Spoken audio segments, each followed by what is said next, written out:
A'udzu billahi minasyaitonir rajim. Bismillahirrahmanirrahim. Assalamualaikum warahmatullahi wabarakatuh.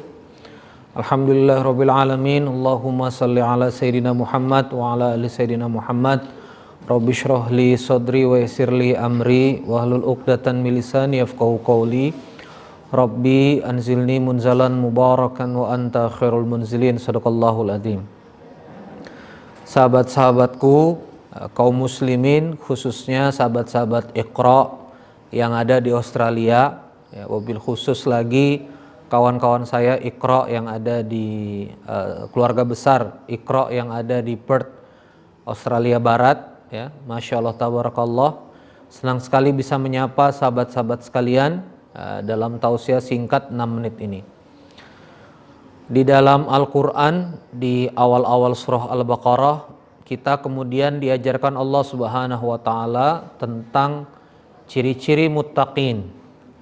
Kalau Allah Ta'ala fi kitabil karim, a'udzu billahi minasyaitonir rajim. Bismillahirrahmanirrahim. Alif lam mim. Dzalikal kitabu la raiba fihi hudal lil muttaqin. Alladzina yu'minuna bil ghaib wa yuqimunas salata wa mimma razaqnahum yunfiqun. Alif lam mim. Dzalikal kitabu la raiba fihi. Itulah kitab la raib, yang tidak ada keraguan, fih di dalamnya, hudal lil muttaqin, petunjuk bagi orang-orang yang bertakwa. Maka dalam kaidah ayat menjelaskan ayat, dijelaskan di ayat yang ketiga terkait dengan istilah muttaqin di ayat yang kedua.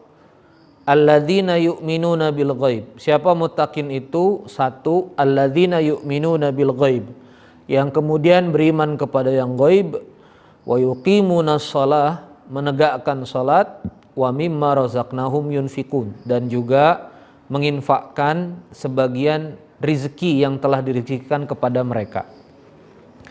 Saudara-saudaraku pemirsa dimanapun berada, yu'minuna bil ghaib. Yu'minuna bil ghaib, beriman kepada yang ghaib. Itulah dimensi dari orang yang beriman. Kenapa seorang yang beriman ketika bekerja, baik diawasi, tidak diawasi, ia bekerja dengan amanah? Karena dia percaya Allah Maha melihat.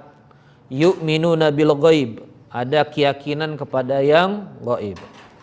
Kenapa kemudian seseorang berbuat baik walaupun tidak dipuji, tidak diapresiasi, tapi terus ikhlas berbuat baik? Karena yu'minuna bil ghaib, dia meyakini ajrun azim, balasan dari Allah yang maha besar.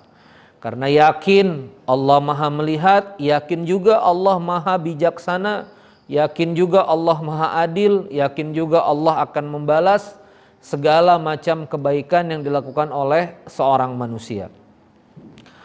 Mengapa kemudian ada seorang anak yang berbakti kepada orang tuanya? Karena yu'minuna bil ghaib, meyakini bahwa ridha Allah ada pada ridhonya orang tua, ya. Meyakini betul kemudahan hidup di dunia ini akan hadir ketika orang tua ridho. Lagi-lagi yu'minuna bil ghaib. Mengapa ada orang yang masalahnya besar tapi kemudian tetap optimis jalani hidup? Mengapa ada orang yang kemudian permasalahannya tidak mudah tapi kemudian terus melangkah, tidak depresi, produktif, ya, menyelesaikan masalah 1 cm demi 1 cm, satu persatu, selangkah demi selangkah? Karena ia percaya Allah Al-Aziz, Allah itu maha kuat menyelesaikan masalah hambanya. Allahu Akbar, Allah maha besar daripada semua permasalahan-permasalahan yang ada. Allah Al-Qawi, Allah itu maha kuat yang mampu kemudian menyelesaikan masalah hambanya. Allah tempat meminta, Allah tempat menghamba. La haula wala quwata illa billah. Maka dengan keyakinan kepada yang gaib itulah, yu'minuna bil ghaib, inilah manusia bisa hidup optimis, manusia bisa hidup dengan baik, manusia bisa hidup produktif, manusia bisa hidup dengan perilaku yang positif. Inilah pentingnya kita sebagai muttaqin itu yu'minuna bil ghaib, beriman kepada yang gaib, ya. Maka dari itu Ketika kita yu'minuna bil ghaib, maka kita akan masuk pada golongan muttaqin. Dan golongan muttaqin, golongan orang bertakwa, pastilah ya masuk pada janji Allah berikutnya, wa may yattaqillaha yaj'al lahu makhraja wa yarzuqhu min haitsu la yahtasib, bahwa yang bertakwa akan diberikan Allah jalan keluar dari segala permasalahan dan akan diberi rezeki dari jalan yang tidak disangka-sangka. Semoga tausiah singkat ini ada manfaatnya, berkah bagi sahabat-sahabat semua yang sedang berjuang di perantauan. Barakallah teman-teman Iqra Center Perth, Western Australia. Semoga bisa bersilaturahim kembali. Wassalamualaikum warahmatullahi wabarakatuh.